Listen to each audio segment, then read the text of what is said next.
This is probably the last of my podcasts on the topic of mentoring, um, on how to be, or rather the qualities of a good mentor.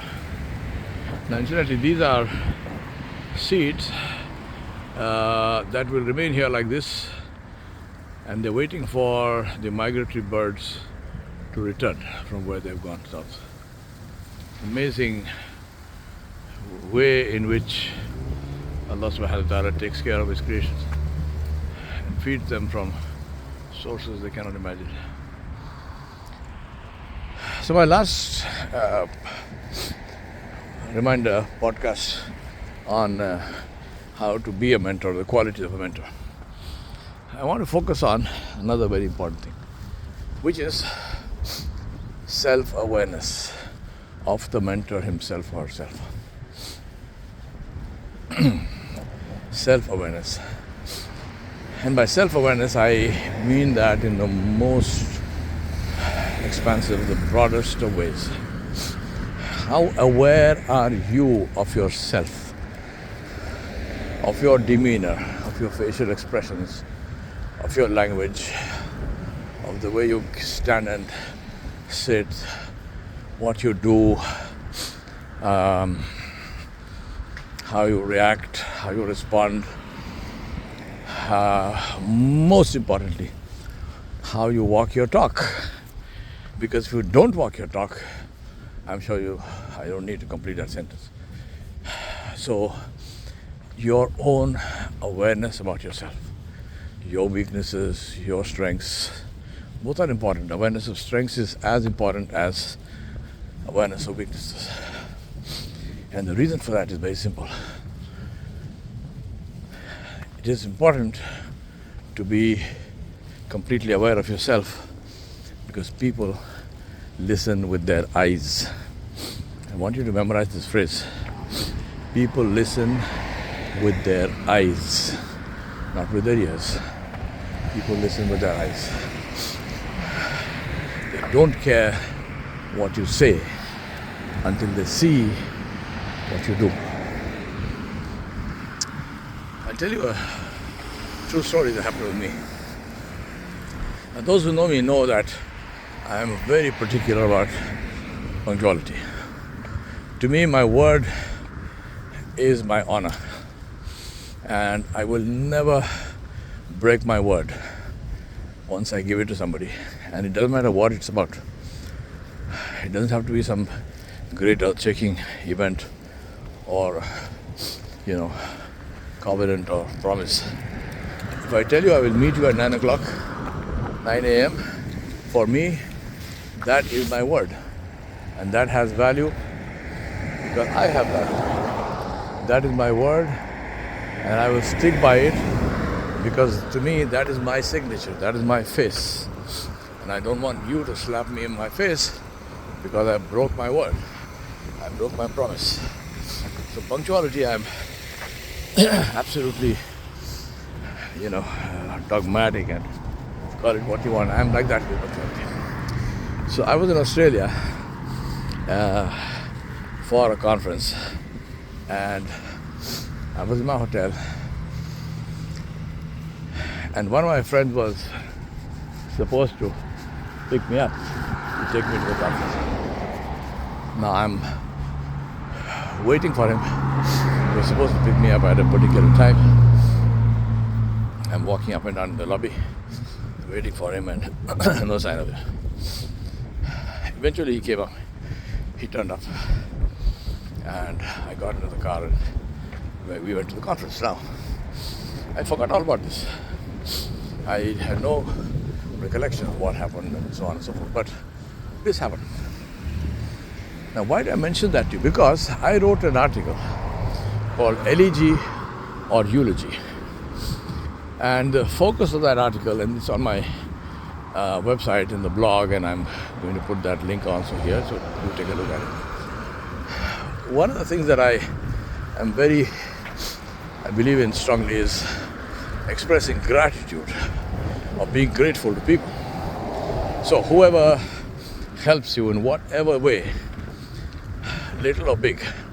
For you, it is always big. For the other person, it may be little. But that person must be thanked.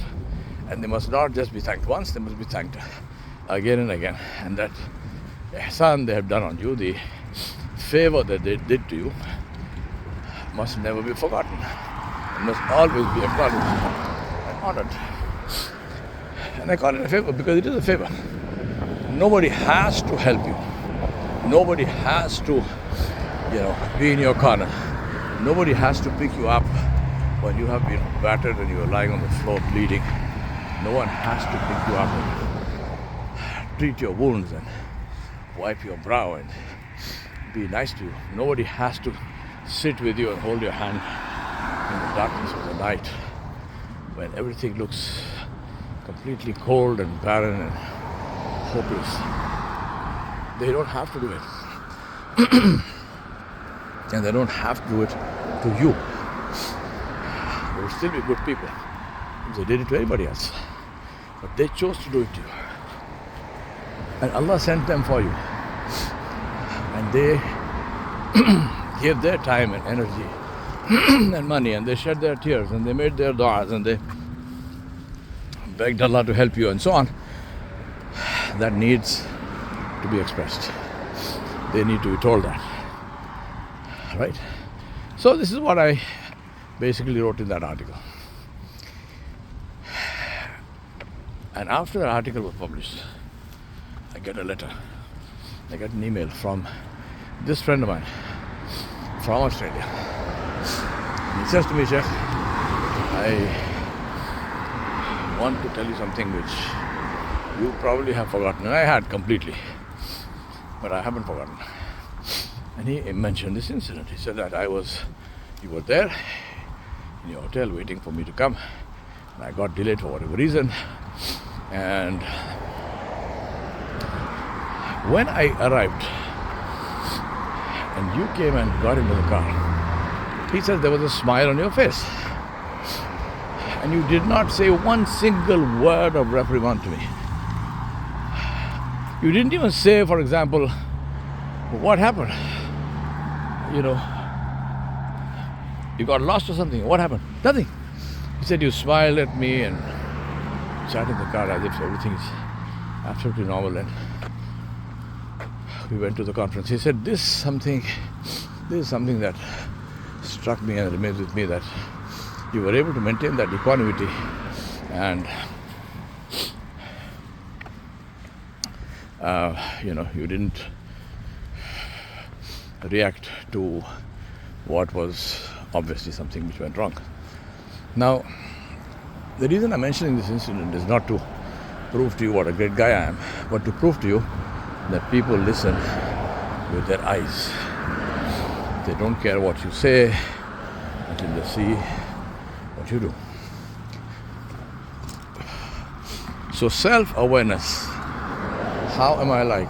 As I told you, facial expressions, demeanor, manners, conscious behavior. The sign of self-awareness is to behave consciously, to behave deliberately, to live life deliberately, not accidentally. That's a sign of self-awareness. And can you, as a mentor, do you have that? And if you don't have that, then what will you do to develop that? So, self-awareness, number one. Number two is absolute clarity with regard to your own principles, ethics, morals, and so on. Complete clarity. The reason I'm saying that is, if there is one thing in this world that you do not do for the money, and I'm not saying do mentoring free, no. We'll come to that also. But if there is one thing that you do not do for the money, it is mentoring. You do not do mentoring because of the fee that you're charging. The fee has absolutely nothing to do with choosing to be somebody's mentor or not. So your own personal ethics, values, morals, what is important to you, what's not important to you. All of this are very, very important and are a part of being a good mentor.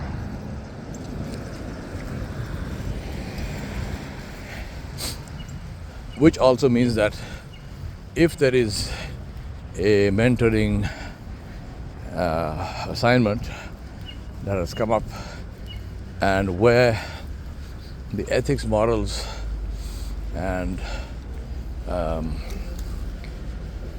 beliefs, principles, not beliefs, principles, because you can be a mentor to anybody from any belief system, but the question is principles.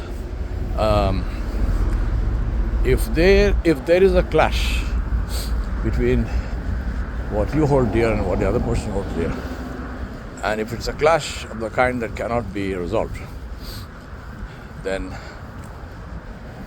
do yourself a favor, choose on the side of integrity, not on the side of money, and refuse that mentoring job, that mentoring assignment, because you are not the best mentor for that person. So, very important, be aware of your mentoring, aware of your own principles, ethics, morals, values. Third thing is, mentoring is not evangelicalism. You are not being a mentor to convert that person to Islam or Christianity or Hinduism or whatever, Sikhism. No, you are not in the business of converting anybody to anything. As a mentor, your task and your job is very simple. It's very simple, it's very clear. And it is to help that individual to be the best version of what they can be. That's it, right? To help them to be the best version of what they can be. You're not in the job of preaching as a mentor. You're not in the job of being an evangelical activist as a mentor. You're not in the job of being a political activist as a mentor. You are in the job of helping that individual be the best version of what they can be. So be absolutely clear in your mind. If you can't do that, then no matter how wonderful your life experience is, no matter everything else that I told you, you will not be a good mentor. Then, number 4 or 5, whatever it is. As a mentor, you need the ability to remain emotionally apart from your client while being emotionally connected, not involved. Again, I'm using words very deliberately. Let me repeat that. The ability of standing emotionally apart. The ability to be emotionally apart. To stand emotionally apart while remaining emotionally connected but not involved. So please remember that. Standing apart, not being emotionally involved, but being emotionally connected. Now, standing apart because obviously if you get emotionally involved, believe me, you become part of the problem. Because then you take sides, you get on the side of, my client is being aggressed against and blah, blah, blah, and I need to go to war. No. If you get emotionally involved, it can happen sometimes. Usually it happens because of the client, the individual, the person. If you get emotionally involved, apologize. Terminate the mentoring agreement because you are no longer fit to be a mentor. Now, don't take that personally. I'm not saying that you are something is wrong with you and No, that particular thing, you are not the best person for that person.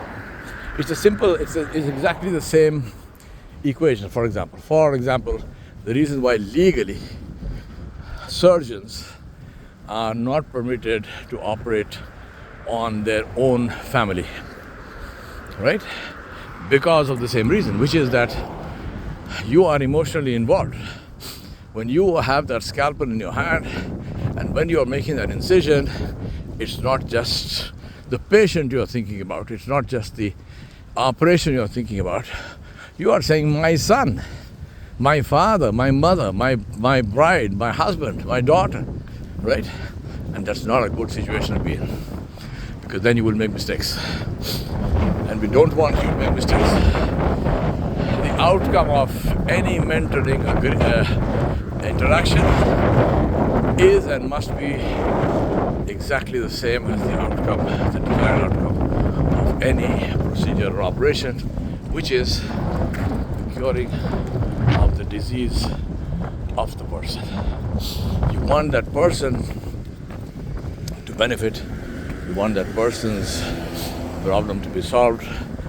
You want that person to be cancer-free or whatever was the issue with them. You're not there to show what a great surgeon you are. You're not there to fall in love with that person.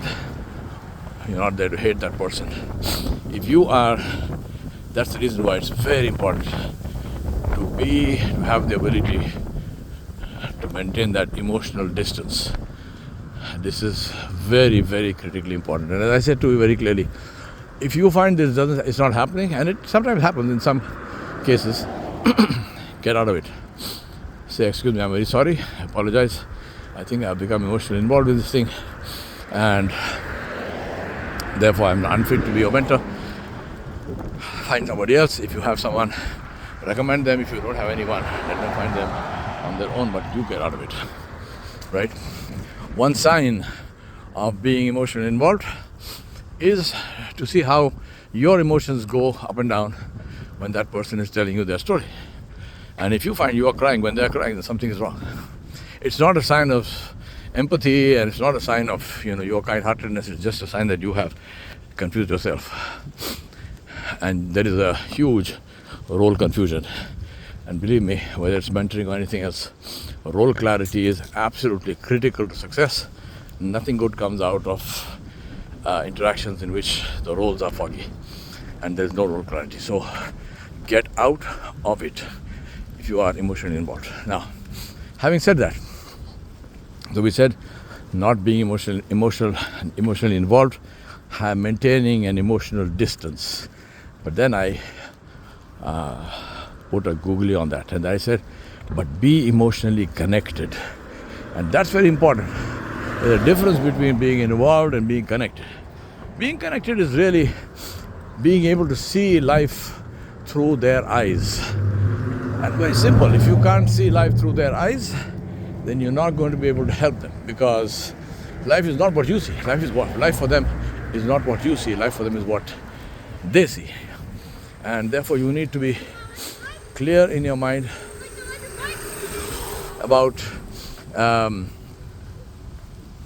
what they are seeing. So connected, right?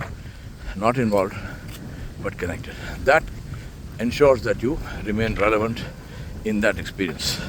And then it means that you will then come out, because of your connectedness, and then because of your, inshallah, your your intellectual ability and your conceptual clarity, that you will be able to guide them on the path which will help them to be the best version of themselves.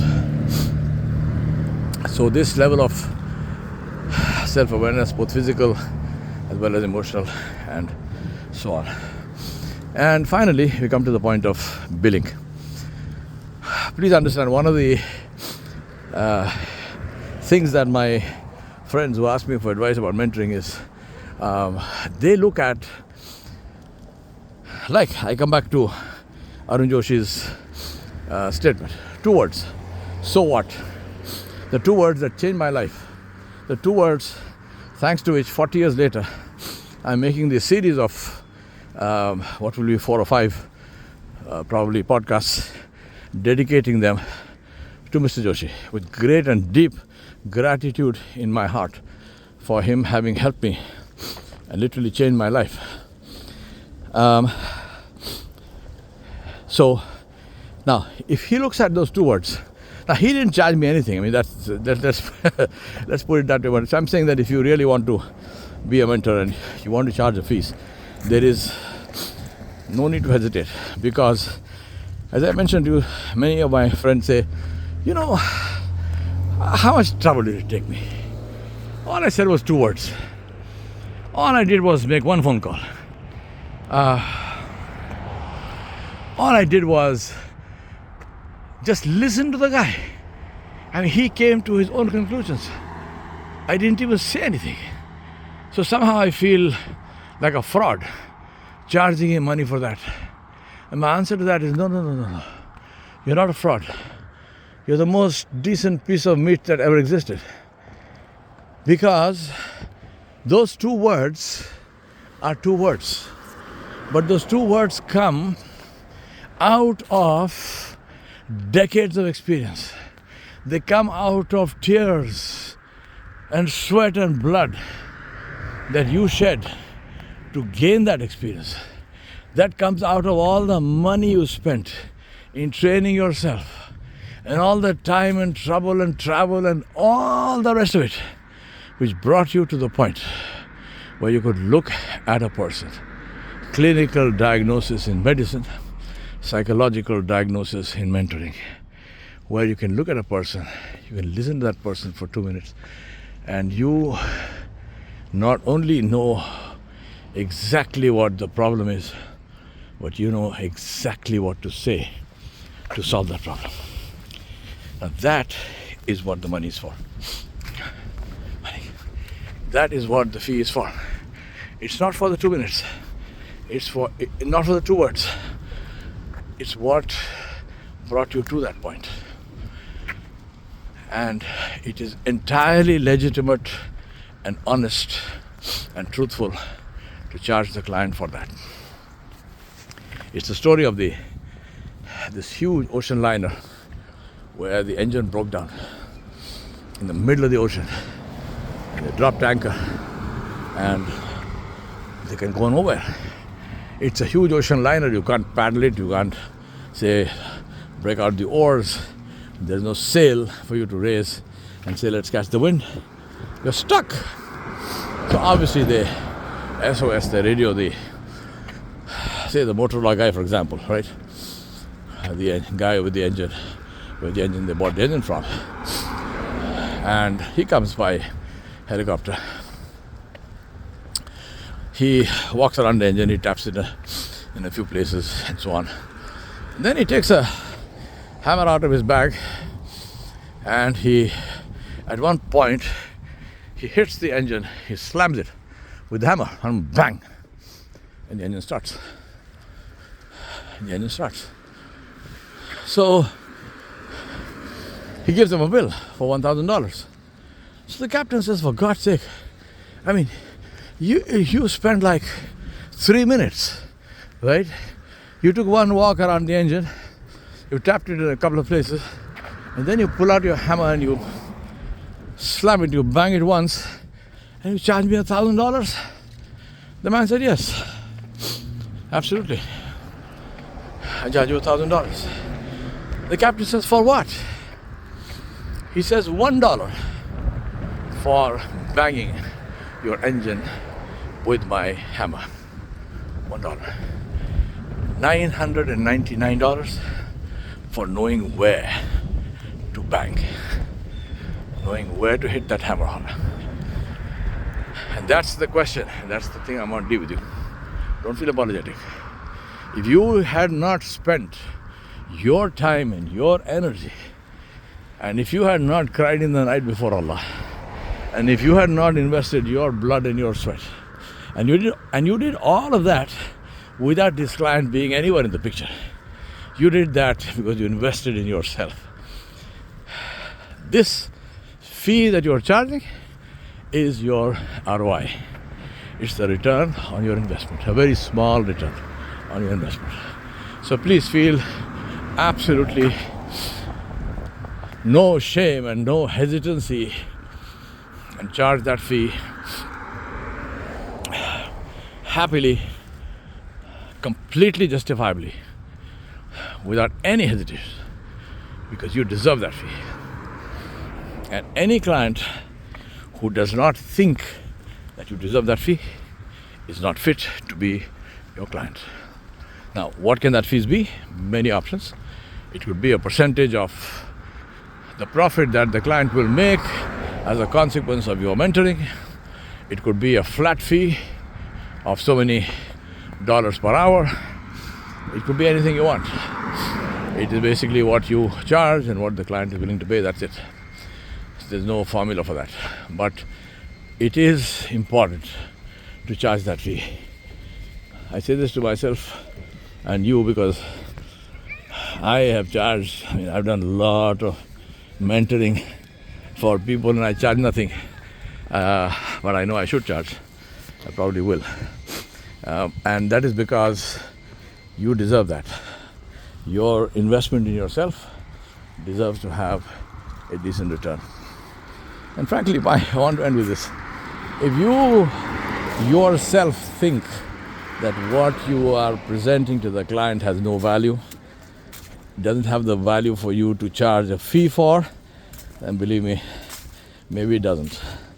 So do yourself a favor, stop being a mentor. Forget it. Because if I have no value for what I'm offering, there's a difference. I might have the value and I might still offer it free. For example, I do all my consulting with education institutions, completely free of cost. All schools anywhere, you can tell the whole world about it. All schools anywhere want to hire me to talk to their teachers, to talk to their parents, to talk about education, any aspect of it, free of cost. I don't charge any education institution any money. But that's not because I don't have a value for what I'm offering. I do that as my payback in life. I do that because I know that most education institutions are starved for funds. If someone is not starved for funds and they offer me a fee, I don't refuse. I'm not stupid. But at the same time, I don't charge the fee because most education institutions are poor. And they have no money, but they need what I have. And I am able to provide them. And so therefore I don't charge them any fees. But that's my choice. I'm not giving it free because somewhere inside myself I'm saying it's worthless. No, it's not worthless. It's fabulously, it's something to be treasured. It is a treasure without a price. I'm giving it to you, so value it. So have no hesitation in charging a fee. I wish you all the very best. For those of you who are interested in becoming immortal, none of us are, but if there is anything called immortality, it is through our words and our thoughts, and those being lived by and carried forward from generation to generation. And the road to that, the secret to that, is mentoring. All the very best. Share your thoughts, and the next podcast will be on how to choose a mentor.